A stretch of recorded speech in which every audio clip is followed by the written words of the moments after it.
So আমরা যারা passive voice পারি না, মাত্র 1 মিনিটে আজকের এই ভিডিওতে তোমাকে আমি প্যাসিভ ভয়েস শিখিয়ে দিব এবং তুমি এই প্যাসিভ ভয়েস শিখে তুমি হাজার হাজার বাক্য তৈরি করতে পারবে। আজকে আমরা এই 6টা টেন্সের মাধ্যমে তোমাকে প্যাসিভ ভয়েস শিখিয়ে দিব এবং এই 6টা টেন্সের প্যাসিভ ভয়েস যদি জানো, তোমার ইংরেজিতে আর বাক্য তৈরি করতে কোনো প্রবলেম হবে না, কোনো প্রবলেম হবে না। সো তুমি কি করবা, তুমি জাস্ট একটা স্ট্রাকচার মাথায় রাখবা। এই স্ট্রাকচারটা যদি এই স্ট্রাকচারটা মাথায় রাখো বা এই কনসেপ্টটা ক্লিয়ার করতে পারো, প্যাসিভ ভয়েস সবচাইতে তোমার কাছে দুনিয়ার ইজি টপিক মনে হবে। সো চলো শুরু করি। সো এই যে টপিকটা আছে না, এইটা কি, এটা হচ্ছে একটা জিনিস আমাদের মাথায় রাখতে হবে যে প্যাসিভ ভয়েসে কিন্তু বাক্য মানে সাবজেক্ট কিন্তু সরাসরি কাজ করে না, একটু ঘুরায় কাজ করে। প্যাসিভ ভয়েস আর অ্যাক্টিভ ভয়েসের মধ্যে পার্থক্য কি? অ্যাক্টিভ ভয়েস হচ্ছে যেমন আমি কাজটা করি, আর প্যাসিভ ভয়েস হচ্ছে আমার দ্বারা কাজটা করা হয়। প্যাসিভ ভয়েস কি আমার দ্বারা কাজটা করে একটু ঘুরাইয়া, আর অ্যাক্টিভ ভয়েস হচ্ছে আমি কাজটা করি মানে আমিই করি সরাসরি, এরকমটা। সো প্যাসিভ ভয়েসে একটা জিনিস মাথায় যদি রাখো তাহলেই হবে, আর কিচ্ছু লাগবে না। সেটা হচ্ছে এই বি ভার্ব থাকবে আর হচ্ছে ভার্বের বি থ্রি থাকবে। যত ধরনের প্যাসিভ ভয়েসের সেন্টেন্স থাকুক, একটা বি ভার্ব থাকবে। বি ভার্ব মানে কি, একটা হেল্পিং ভার্ব থাকবে, আর হচ্ছে কি একটা বি থ্রি থাকবে। এখন বি ভার্ব তো তোমরা জানো, সেগুলো হচ্ছে এই যে এম, ইজ, আর। হ্যাঁ, বি ভার্ব বলতে কি এখানে হেল্পিং ভার্ব থাকবে আর কি, এম, ইজ, আর, তারপর হচ্ছে ওয়াজ, ওয়্যার। হ্যাঁ, ওয়াজ, ওয়্যার, তারপর হচ্ছে হ্যাভ, হ্যাজ, হ্যাজ, এগুলো থাকবে। তারপর হচ্ছে মডেলসের মধ্যেও থাকবে যে ক্যান, এগুলো আমরা একটু পরে দেখবো বা পরের ভিডিওতে দেখবো, যেমন ক্যান, কুড, এগুলোর মাধ্যমে শেল, শুড, উইল, উড, এগুলোর মাধ্যমে আমরা কীভাবে প্যাসিভ ভয়েস করি। সো তোমার এই জিনিসটা যদি মাথায় রাখো, তুমি ওগুলো নিজেই পারবা কীভাবে। সো দেখো এই যে বি ভার্ব আছে না, এগুলো থাকবে আমার, এগুলো থাকবে কি প্যাসিভ ভয়েসে সেন্টেন্সের মধ্যে এগুলো থাকবে, আর হচ্ছে কি একটা বি ভার্ব থাকবে। এটা তো মাথায় রাখতে পারবা, এটা তো মাথায় রাখতে পারবা। কনসেপ্টটা তো ক্লিয়ার। কী কী লাগবে, সেটা হচ্ছে একটা বি ভার্ব লাগবে, আর একটা কি একটা বি থ্রি লাগবে, একটা বি ভার্ব লাগবে, একটা বি থ্রি লাগবে, আর কিছুই না। চলো শুরু করি। সেটা হচ্ছে দেখো, যখন আমরা প্রেজেন্ট, আমি বলি যখন আমরা প্রেজেন্টে ব্যবহার করবো বা প্রেজেন্ট ইনডিফিনিট টেন্সে, যেমন am, is, are, was, were, এগুলো পরে এম ইজ আরের পর যদি আমরা ভার্বের বি থ্রি দেই, তাহলে হবে কি হবে, হয় অর্থ দিবে। যেমন একেবারে প্রেজেন্ট সিম্পল টেন্সে আমরা কি বলি, যেমন কাজটা করা হয়, কাজটা করা হয়, দেখো লাস্টে হয় আছে, তাই না? তাহলে কাজটা করা হয় একেবারে সিম্পল না, একেবারে সিম্পল টেন্স। হ্যাঁ, কাজটা হ্যাবিচুয়েট হতে পারে বা নর্মাল যে আমাদের সেন্টেন্স, এগুলো যে কাজটা করা হয়। তাহলে দ্য ওয়ার্ক ইজ ডান। তাহলে এই যে দেখো একটা ওয়ার্কের আগে কি আসছে, ওয়ার্কের পরে কি আসছে, একটা বি ভার্ব আসছে, এই যে ইজ আসছে সাবজেক্টের উপর বেস করে। তাহলে দ্য ওয়ার্ক ইজ ডান, এই ডানটা কি বি থ্রি। ডু, ডিড, ডান, আমরা কি অ্যাকশন ভার্ব চিনি, এই যে ডু, তারপরে হচ্ছে ডিড হচ্ছে পাস্ট, আর এই যে ডান হচ্ছে কি বি থ্রি, এটা হচ্ছে বি থ্রি, এটা হচ্ছে বি টু, সেগুলো একটু জানতে হবে। So the work is done. এখন যদি বলি যে কাজটা আমার দ্বারা করা হয়, the work is done by me, তাহলে কাজটা আমার দ্বারা করা হয়, the work is done by me, একেবারে ইজি। সো প্রথম যেটা সেটা হচ্ছে কি, আবার আরেকটা এক্সাম্পল যদি দেখি যে গাড়ি চালানো হয়, the car is driven, the car is driven, drive, drove, driven, drive, drove, driven. তাহলে গাড়িটি আমার দ্বারা চালানো হয়, the car is driven by me. তার মানে কি এইখানে কি আমাদের ইজ আসছে, বিভার্ব কি আসছে, বিভার্ব কি আসছে, আসছে আর না আসছে। তো তাহলে কি আমাদের এই যে অক্সিলারি ভার্ব বা বিভার্ব একটা থাকবে, আর এখানে কি থাকবে ভার্বের বিতি, দ্যাটস ইট। এখানে সাবজেক্ট আমরা একটা নিব, দ্য কার। তাহলে কি হচ্ছে দেখো, যে যখন আমরা প্রেজেন্ট সিম্পল টেন্সে ব্যবহার করব, সেন্টেন্স মেকিং করব প্যাসিভ ভয়েসে, একটা জিনিস আমাদের মাথায় রাখতে হবে যে এখানে এই যে এম, ইজ, আর, তিনটার যে কোনো একটা থাকবে, আর এখানে কি থাকবে ভার্বের বি থ্রি থাকবে, যেটার অর্থ দিবে হচ্ছে আমাদের হয়। আর প্রেজেন্ট সিম্পল টেন্সে আমাদের হয় অর্থ দেয়, এটা হচ্ছে কথা। তারপর হচ্ছে যদি আমরা বলি যে am, is, are plus being plus ভার্বের বি থ্রি, এইটা কি অর্থ দিচ্ছে, হচ্ছে অর্থ দিচ্ছে। দেখো এটা হচ্ছে আমাদের প্রেজেন্ট কন্টিনিউয়াস টেন্সের অর্থ দেয়। প্রেজেন্ট কন্টিনিউয়াস মানে চলমান। আমরা যেইখানেই চলমান দেখবো সেখানেই কি করব, এই যে এম, ইজ, আর আছে না, এম, ইজ, আর এর পর আমরা একটা বিং নিয়ে আসবো। কি নিয়ে আসবো, একটা বিং নিয়ে আসবো, আর কিছুই না, একটা বিং নিয়ে আসবো। তারপর হচ্ছে ভার্বের বি থ্রি, তারপরে কি ভার্বের বি থ্রি, তারপরে কি ভার্বের বি থ্রি। তাহলে এম, ইজ, আর নিয়ে আসলাম, একটা বিং নিয়ে আসলাম, ভার্বের বি থ্রি নিয়ে আসলাম, মানে কি হচ্ছে অর্থ দিচ্ছে। যেমন কাজটা করা হচ্ছে, এখন কাজটা করা হচ্ছে না, তার মানে কি কাজটা কি চলমান। যদি এখন করা হয় কাজটা চলমান, যেমন ক্লাসটা এখন মেক করা হচ্ছে, তার মানে এই কাজটা কি চলমান, চলতেছে। সো আমি যদি বলি যে কাজটা করা হচ্ছে, এখানে কি দিচ্ছি, হচ্ছে, হচ্ছে মানে কি চলতেছে, তার মানে কাজটা করা হচ্ছে, দ্য ওয়ার্ক ইজ, এখানে আমরা কি দিতে পারি, এখানে আমরা দিতে পারি যে ইজ বিং ডান। কাজটা করা হচ্ছে, the work is being done. তাহলে কাজটা করা হচ্ছে, the work is being done. Just simple একটা তরিকা কি, এখানে তুমি একটা বিং নিয়ে আসবা। এখন এখানে বিভার্ব নিয়ে আসছো না, এখানে তো বিভার্ব নিয়ে আসছো। এখন এটা তো টেন্স যে চলতেছে, এইটা বোঝানোর জন্য তুমি কি করবা, জাস্ট এই বিংটা নিয়ে আসবা।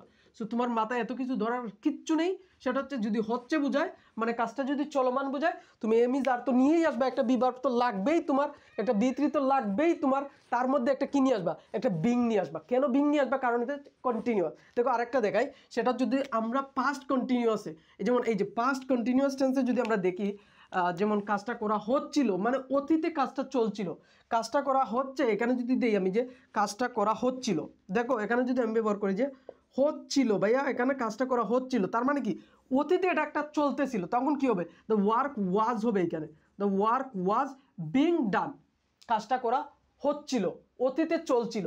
তার মানে কি যখনই তুমি কন্টিনিউয়াস দেখবা তখন এখানে কি করবে? একটা বিং নিয়ে আসবা। দ্যাটস ইট ভাই, দ্যাটস ইট, আর কিছু না, দ্যাটস ইট। সো যখন তুমি দেখবা যে এইখানে কোনো একটা প্রেজেন্ট কন্টিনিউয়াস টেন্স অথবা পাস্ট কন্টিনিউয়াস টেন্স অথবা ফিউচার কন্টিনিউয়াস টেন্স, মানে যত ধরনের কন্টিনিউয়াস টেন্স আছে বা কন্টিনিউয়াস যেগুলো কাজ চলে, সেখানে প্যাসিভ ভয়েস করতে হলে কি হবে? একটা বিভার্ব তো নিয়ে আসবো, এক্সট্রা একটা বিং নিয়ে আসবো, যেটার মাধ্যমে আমরা বুঝতে পারবো কাজটা চলতেছে। That's it. কথা কি বুঝতে পারছো? কনসেপ্টটি ক্লিয়ার? একেবারে ক্লিয়ার। তারপরে আমি যদি দেখি যে হয়েছে বা শেষ হয়ে গেছে, কাজটা শেষ হয়ে গেছে, এই মাত্র শেষ হয়ে গেছে কাজটা, এরকমটা যদি বোঝায় যে কাজটা করা শেষ, কাজটা করা হয়েছে।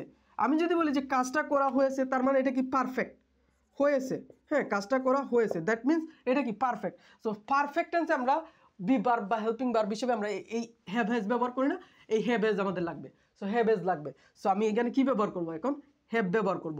হ্যাভ যদি আমি এখানে ব্যবহার করি তাহলে এখানে কি আমার আর বিং ব্যবহার করব না, যেহেতু শেষ, যেহেতু শেষ তার মানে এখানে আমাদের একটা বিন দিতে হবে। বিন হচ্ছে এই বি ভার্বের বি3, এই যে বিন হচ্ছে এই যে বি ভার্বের, এটা হচ্ছে ওই যে জিরান ফ্রম, আর বিনটা হচ্ছে কি পার্টিসিপল ফ্রম। সো আমরা কিন্তু একটা জিনিস জানি যে প্রেজেন্ট পারফেক্ট টেন্সে ভাইয়া আমাদের ভার্বের বি3 হিসেবে একটা এইটা ব্যবহার করা হয়, ভার্বের বি3। তারপর হচ্ছে আমাদের অ্যাকশন ভার্বের বি3 হিসেবে ডান ব্যবহার করা হয়। কনসেপ্টটা কি ক্লিয়ার? এটা যদি নাও বুঝি আমরা এভাবে লিখতে পারি যে ডান, আমি লিখলাম যে দ্য ওয়ার্ক হ্যাভ বিন, নাকি হ্যাজ বিন হবে? এখানে হ্যাজ বিন হবে, এটা থার্ড পারসন।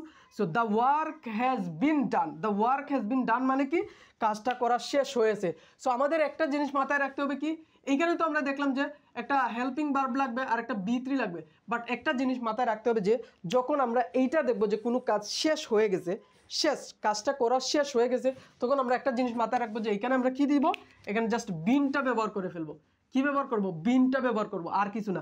যেমন চলমান হলে আমরা বিং ব্যবহার করি, আর শেষ হয়ে গেলে আমরা বিন ব্যবহার করি। কেন আমরা বিন ব্যবহার করতেছি? কারণ দেখো এখানে একটা হেল্পিং ভার্ব আমরা নিয়ে আসলাম। হ্যাঁ, হেল্পিং ভার্ব তো নিয়ে আসছি, মানে আমাদের এই যে প্যাসিভ ভয়েসের সূত্র অনুযায়ী আমরা এখানে একটা কি করলাম? একটা বি ভার্ব নিয়ে আসলাম, একটা বি3 নিয়ে আসলাম, যেটার বি ভার্ব হ্যাভ, আর বি3 হচ্ছে এই যে বি3 হচ্ছে কি ডান, এই যে ডান, আর আই মিন হেল্পিং ভার্ব হচ্ছে হ্যাজ। সো এই যে হ্যাজ আর ডান নিয়ে আসলাম, বাট এই যে আমার কাজটা যে প্রেজেন্ট পারফেক্ট অনুযায়ী কিন্তু আমাদের একটা কি লাগে, আমরা ভার্ব একটা ব্যবহার করি না পারফেক্ট টেন্স অনুযায়ী, তাই না? ভার্বের কি ব্যবহার করি? বি3 ব্যবহার করি। তার মানে কাজটা যখন শেষ বুঝাবে পারফেক্ট টেন্সে, প্যাসিভ ভয়েসে আমরা বিন ব্যবহার করব। কি ব্যবহার করব? বিন ব্যবহার করব। তাহলে দ্য ওয়ার্ক হ্যাজ বিন ডান, তাহলে যদি বলি যে আমার দ্বারা কাজটি শেষ করা হয়েছে, the work has been done by me, done by me দিয়ে দিলেই হচ্ছে। তার দ্বারা শেষ হয়েছে বাই হিম, তাদের দ্বারা শেষ করা হচ্ছে বাই দেম, তোমার দ্বারা শেষ করা হচ্ছে বাই ইউ। সো এইভাবে, so the work has been done by you, এটাই প্যাসিভ ভয়েস, আর কিছু না। জাস্ট মনে রাখতে হবে এখানে একটা বি ভার্ব লাগবে, একটা বি3 লাগবে, আর যদি চলমান বোঝায় তাহলে বিং, আর যদি শেষ হয়ে বোঝায় তাহলে বিন ব্যবহার করব, দ্যাটস ইট। আর যদি আমাদের একেবারে মানে কি যদি পাস্টে বোঝায়, একেবারে পাস্টে বোঝায়, যেমন ওয়াজ ওয়ার, আর হচ্ছে বি3 বোঝায় হয়েছিল, যখন আমি বলবো যে এখানে যদি বলি যে আমাদের এরকম যদি বলি যে এরকম যদি এখানে বলা হয় যে হয়েছিল, এরকম যদি বলি যে হয়েছিল যদি আমরা বুঝাই, একেবারে ডিরেক্ট অতীত না, হয়েছিল, তাহলে দ্য ওয়ার্ক ওয়াজ, এখানে কি চলমান বা শেষ হয়েছে না, এটা অতীতের একেবারে ডিরেক্ট পাস্ট ইনফিনিট, তাহলে the work was done, the work was done, the work was done. এই যে ওয়াজ ওয়ার বসবে, ভার্বের বি3 বসবে, দ্যাটস ইট। ওয়াজ ওয়ার বসবে, ভার্বের বি3 বসবে, শেষ। তাহলে the work was done by me, কাজটা আমার দ্বারা শেষ করা হয়েছিল অতীতে, একেবারে অতীতে। The car was driven by me, গাড়িটা আমার দ্বারা চালানো হয়েছিল অতীতের কোনো কথা এখন বলতেছি আর কি, যে অতীতে এটা চালানো হয়েছিল আমার দ্বারা। The book is read, the book was হবে এখানে, দ্য বুক ওয়াজ যদি আমরা পাস্টে বোঝাই এটা হবে রেড। এটা কিন্তু বি2 বি3 সেম, এটাও বি1, এটাই বি2, এটাই বি3, প্রনাউন্সিয়েশনের সময় একটা রিড হবে, B1 এর সময় আমরা রিড বলবো, আর B2 সময় রেড বলবো, B3 সময় আমরা রেড বলবো। এটা কিন্তু B3। তাহলে এই রিড, রেড, রেড এরকমটা। তার মানে কি আমরা যদি একেবারে অতীতকে বুঝাই তাহলে কি ব্যবহার করব? The work was done, the work was done by me. একেবারে ইজি, সিম্পল এবং সবচাইতে সহজ। তারপরে আমি যদি ফিউচার বুঝাই, ফিউচার বুঝাইলে কি করব? দ্যাটস ইট, একেবারে সিম্পল। সেটা হচ্ছে উইল বি ব্যবহার করব, আর হচ্ছে ভার্বের B3 ব্যবহার করব। উইল বি ব্যবহার করব, ভার্বের B3 ব্যবহার করব। কি ব্যবহার করব? Will be. তাহলে আমি যদি বলি যে কাজটা আমার দ্বারা করা হবে, কাজটা আমার দ্বারা করা হবে, জাস্ট এখানে উইল বি বসায় দাও। The work will be done, the work will be done, কাজটা করা হবে, the work will be done, গাড়িটা চালানো হবে, the car will be driven, the car will be driven, বইটি পড়া হবে, the book will be read, the book will be read। তাহলে কাজটা আমার দ্বারা করবে, the work will be done by me, the work will be done by me। তারপর হচ্ছে গাড়িটা আমার দ্বারা চালানো হবে, the car will be driven by me। তারপর হচ্ছে বইটি আমার দ্বারা পড়া হবে, the book will be read by me, book read sorry, the book will be read by you, the car will be driven by you, the work will be done by you। So এইভাবে, so আমরা কিন্তু এই একটা স্ট্রাকচারের মাধ্যমে খুবই simple এবং খুবই সহজে আমরা এটা বুঝতে পারি যে প্যাসিভ ভয়েস কি। প্যাসিভ ভয়েস কিছুই না, জাস্ট এইভাবে তুমি সেন্টেন্স মেকিং করো, that's it, that will be perfect and you will make so many sentence by passive voice and it's easy, it's a piece of cake, it's not a rocket science, okay? So try to understand it, try to make sentence and try to practice every single day। So দেখা হবে পরবর্তী ক্লাসে, সেই পর্যন্ত hey, don't forget to subscribe my channel, do subscribe and see you next class and don't forget to share with your friends, okay? Assalamu alaikum।